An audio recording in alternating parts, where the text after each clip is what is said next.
اللہ الرحمن الرحیم۔ جس عنوان پر تھوڑی سی گفتگو کرنے کا ارادہ ہے وہ ہے رمضان ہم کیسے گزاریں۔ رمضان اللہ تعالیٰ کی طرف سے دیا گیا ایک عظیم الشان مہینہ ہے۔ یہ وہ مہینہ ہے جس کے ذریعے سے اللہ تعالیٰ بندوں کے گناہوں کو معاف کرنا چاہتے ہیں، اللہ تعالیٰ جنت دینا چاہتے ہیں۔ اسی وجہ سے حدیث میں ہے، فرمایا رسول اللہ صلی اللہ علیہ وسلم نے، امام بخاری رحمۃ اللہ علیہ نے اس حدیث کو نقل کیا ہے کہ من صام رمضان ایمانا و احتسابا غفر له ما تقدم من ذنبہ، جو آدمی ایمان کے ساتھ اور ثواب کی نیت کے ساتھ رمضان کے روزے رکھے گا، اللہ اس کے پچھلے پورے گناہ معاف کر دیں گے۔ تو ایک روزے کا سب سے بڑا فائدہ ہے کہ اس کے پورے گناہ معاف ہو جاتے ہیں۔ پھر رمضان میں کیا ہوتا ہے؟ بخاری ہی کے الفاظ ہیں، حدیث میں ہے کہ جنت کے دروازے کھول دیے جاتے ہیں اور جہنم کے دروازوں کو بند کر دیا جاتا ہے، شیاطین کو قید کر دیا جاتا ہے تاکہ بندوں پر وہ حملہ نہ کر سکے، گمراہ نہ کر سکے، بھٹکا نہ سکے۔ اس وجہ سے رمضان کے اندر آدمی عافیت کے ساتھ، سہولت کے ساتھ نیک اعمال کر لیتا ہے۔ تو کرنا کیا ہے؟ رمضان کے لیے پہلے تو آدمی ایک اپنا نظام العمل بنائے، ایک ٹائم ٹیبل بنائے، نظام الاوقات بنائے۔ اس میں سب سے پہلی چیز مقدم یہ رکھے کہ میرے گھر والوں کا، میرے بچوں کا، کسی کا روزہ، ایک بھی روزہ قضا نہ ہونے پائے بلا کسی عذر کے۔ ہاں اگر عذر ہو، بیماری ہو، مجبوری ہو، سفر ہو، الگ مسئلہ ہے، اس کے الگ مسائل ہیں، تو انشاءاللہ اس کے اوپر کوئی پکڑ نہیں ہوگی، کوئی مواخذہ نہیں ہوگا۔ لیکن ایک آدمی وہ ہے جس کو کوئی عذر نہیں ہے، وہ اگر روزہ چھوڑ دیتا ہے تو اس کے اوپر بڑی سخت پکڑ ہے۔ حدیث میں ہے، فرمایا رسول اللہ صلی اللہ علیہ وسلم نے، جو آدمی بھی بغیر کسی عذر کے رمضان کا ایک روزہ چھوڑے گا، زندگی بھر بھی اگر روزے رکھے گا، وہ ثمرات، وہ برکات جو رمضان میں ہیں زندگی بھر حاصل نہیں ہو سکتے۔ اس وجہ سے پہلا کام، میرا کوئی روزہ نہ چھوٹے۔ گھر کے وہ بچے جو 10 سال کی عمر کو پہنچ گئے ہیں، 10 سے اوپر کے ہیں، ان کو عادت ڈلوانا چاہیے۔ بالغ ہونے کے بعد تو کسی لڑکے کا روزہ قطعاً نہ چھوٹنے پائے، ایک بات۔ دوسری بات یہ ہے کہ رمضان میں ایک عبادت ہے جس کو ہماری زبان میں تراویح کہا جاتا ہے۔ یہ رمضان ہی کی عبادت ہے، رمضان کے علاوہ سال بھر آپ کو یہ عبادت نہیں ملے گی۔ ہاں، اللہ کے نبی علیہ السلام نے اس کو سنت قرار دیا ہے۔ بہت اچھا ہے کسی حافظ قرآن کے پیچھے آدمی نماز پڑھے، مکمل قرآن سنے، اور اگر کسی وجہ سے، مجبوری کی وجہ سے، سفر کی وجہ سے کسی حافظ کے پیچھے نہیں پڑھ سکا ہے تو گھر میں پڑھ لے، جہاں موقع ملے وہاں پڑھ لے۔ 20 رکعت تراویح سنت مؤکدہ علی الکفایہ لکھا گیا ہے، سنت مؤکدہ ہے، اس کو پڑھ لینا چاہیے۔ یہ رمضان کی ایک اسپیشل عبادت ہے۔ حدیث میں ہے، قیامت کے میدان میں جب سفارش چلے گی، ریکمنڈ ہوگی، روز آ کے ایک طرف سے کہے گا، اے اللہ میں نے اس کو کھانے نہیں دیا، میں نے اس کو پینے نہیں دیا، میری سفارش قبول کیجئے، اس کو جنت میں داخل کر دیجئے۔ قرآن آئے گا، قرآن آ کے کہے گا، یہ دن بھر کا تھکا ہوا، اس کو سونا چاہیے تھا لیکن میں نے اسے سونے نہیں دیا، اے اللہ میری سفارش اس کے حق میں قبول فرما لیجیے۔ اللہ روزے کی اور قرآن کی سفارش کو قبول کر کے اسے جنت میں داخل کر دیں گے۔ روزے دار کے بڑے فضائل ہیں، تراویح کے بڑے فضائل ہیں، اس کا اہتمام ضرور کرنا چاہیے۔ تیسرا کام رمضان کے اندر جو ہمارے نبی صلی اللہ علیہ وسلم کرتے تھے وہ یہ ہے کہ ہر رات میں حضرت جبریل علیہ السلام اللہ کے نبی علیہ السلام سے ملاقات کرتے تھے۔ اللہ کے نبی صلی اللہ علیہ وسلم جبریل امین کو قرآن سناتے، جبریل امین علیہ السلام اللہ کے نبی علیہ السلام کو قرآن سناتے، گویا قرآن کا دور ہوتا تھا۔ امام بخاری رحمۃ اللہ علیہ نے اس حدیث کو کئی بار کئی جگہ نقل کیا ہے، اور تو گویا کہ قرآن کو اس مہینے سے گویا کہ ایک مناسبت ہے، اسی مہینے میں قرآن کریم اترا ہے، تو یہ قرآن کی سالگرہ کا موقع ہے۔ اللہ کے نبی کثرت سے قرآن پڑھتے تھے، قرآن سنتے تھے، قرآن سناتے تھے، اور ہمارے تمام بڑوں کا معمول اس سلسلے میں یہی رہا ہے۔ تاریخ بتاتی ہے جتنے ہمارے بڑے گزرے ہیں، صحابہ، تابعین، تبع تابعین، محدثین اور فقہا، سب کا معمول تھا کہ رمضان میں وہ اپنی تمام مصروفیات کو چھوڑ کر قرآن پڑھتے تھے، قرآن سنتے تھے۔ ان کا یہ معمول لکھا گیا ہے۔ ہم کو بھی چاہیے کہ رمضان کے اندر جہاں تک ہو سکے قرآن کریم کی تلاوت کی کثرت کا اہتمام کریں۔ چوتھا کام اسی حدیث میں ہے، اللہ کے نبی علیہ السلام جب جبریل امین سے ملاقات کرتے تھے تو آپ کی سخاوت کا یہ عالم تھا کہ وہ ایسے ہو جاتی تھی جیسے تیز ہوا چل رہی ہو۔ سال بھر آپ سخاوت کرتے تھے، غریبوں کی مدد، یتیموں کا سہارا، بیواؤں کی امداد، یہ سال بھر آپ کے کام تھے، لیکن رمضان میں آپ کی یہ سخاوت تیز ہوا کی طرح ہو جاتی تھی۔ بخاری شریف کی اسی حدیث کے الفاظ۔ تو ہم کو بھی چاہیے کہ غریبوں کی مدد اور بیواؤں کی مدد، یتیموں کا سہارا بننے کی ضرور کوشش کریں۔ یہ مواسات کا مہینہ ہے، ہمدردی کا مہینہ ہے۔ اللہ تعالی ہم کو اس کی توفیق عطا فرمائے۔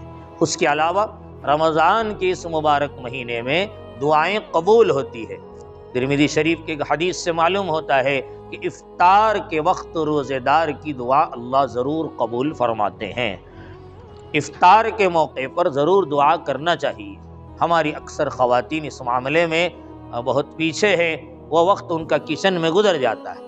ٹھیک ہے، پکانا کھانا یہ ضروری ہے، لیکن اس کا اہتمام کریں کہ پکانے کا وقت تھوڑا پہلے ختم ہو جائے۔ اور یہ چوتھی چیز ہوئی، یہ دعاؤں کی قبولیت کا مہینہ ہے۔ پانچویں چیز اس کا اہتمام کرنا چاہیے کہ ہمارے نوافل عام دنوں میں نہیں ہو پاتے ہیں، اس مہینے میں ہم تھوڑی فکر کر لیں تو انشاءاللہ نفل بھی ہو سکتے ہیں۔ جیسے تہجد ہے، عام دنوں میں آدمی اٹھ نہیں پاتا ہے، لیکن رمضان میں سحری کھانے کے لیے اسے اٹھنا ہی ہے۔ تھوڑا سا پہلے اٹھ گیا، جتنی اللہ ہمت دے، توفیق دے، 2 رکعت، 4 رکعت، 8 رکعت تہجد کے پڑھ لینا چاہیے۔ یہ قبولیت دعا کا وقت ہے، اللہ عطا کرنے کے لیے آئے ہیں۔ نبی کی سنت ہے، ہر زمانے کے انبیاء کی، صلحاء کی سنت ہے تہجد کا پڑھنا۔ فجر کے بعد آرام کا وقت ہوتا ہے، بے شک آرام کرنا چاہیے، تھکاوٹ ہے، تھوڑی سی ہمت کر کے 2 رکعات اشراق کے پڑھ لے، پھر آدمی آرام کرے۔ حدیث میں ہے، اللہ کے نبی علیہ السلام ارشاد فرماتے ہیں کہ جو آدمی فجر کے بعد اسی جگہ بیٹھے بیٹھے اللہ کا ذکر کرے گا، اس کے بعد پھر 2 رکعات نماز پڑھے گا، اللہ اسے ایک حج اور عمرے کا ثواب عطا فرماتا ہے۔ اس کے بعد تھوڑا سا آدمی آرام کر لے۔ مغرب کے بعد حدیث میں ہے کہ جو آدمی مغرب کے بعد 6 رکعت نمازیں، 6 رکعت نفل نماز پڑھ لے گا، اللہ تعالیٰ اسے 12 سال کی عبادت کا ثواب عطا فرماتے ہیں۔ اسے اوابین کہا جاتا ہے۔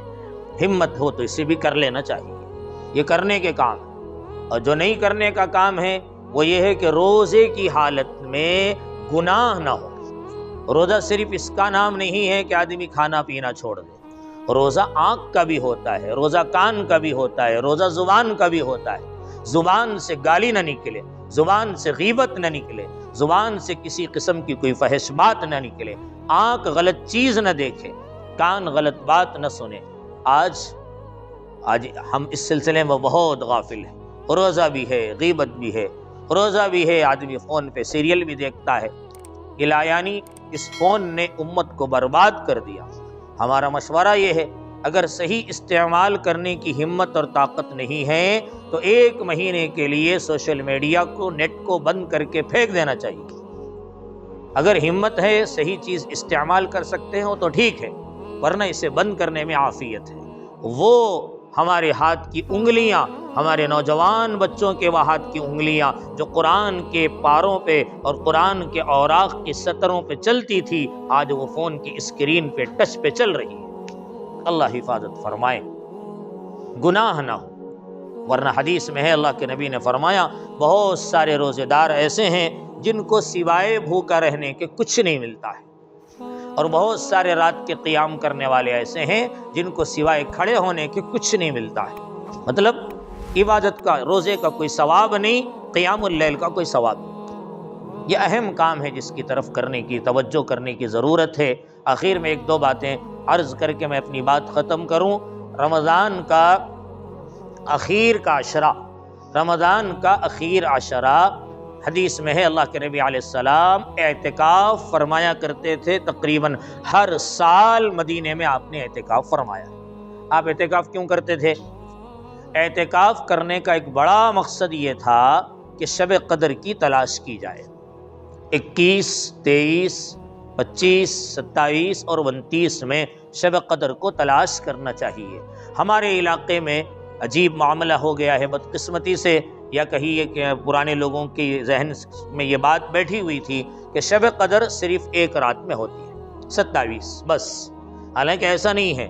نبی کے زمانے میں اور اس زمانے سے لے کے آج تک ہر زمانے میں ہمارے علماء کا، صلحاء کا طریقہ یہی رہا کہ وہ شب قدر کو طاق راتوں میں تلاش کرتے تھے۔ تو 5 راتوں میں شب قدر کو تلاش کرنا ہے۔ یہ ایک اہم کام ہے اس مہینے کا۔ اللہ توفیق دے، 10 دن پورے اعتکاف کرنا چاہیے۔ اگر کسی وجہ سے نہیں ہو سکا ہے، 1 دن 2 دن نفل کی نیت سے بھی اعتکاف کیا جا سکتا ہے۔ آخر بات یہ ہے کہ رمضان کا مہینہ خریدی کے لیے نہیں آیا ہے۔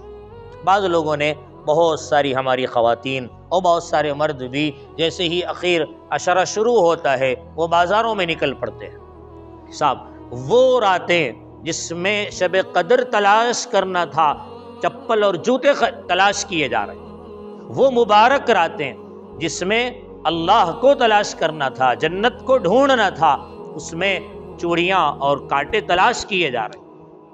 الامان الحفیظ، اللہ حفاظت فرمائے۔ ہمارے بعض بڑوں نے ایک بڑی اچھی بات کہی ہے کہ یوں فرمایا کہ سال کے سب سے بہترین اوقات ہیں، جملہ یاد رکھیے، بہترین اوقات کو بدترین جگہوں پہ گزار رہی ہے امت۔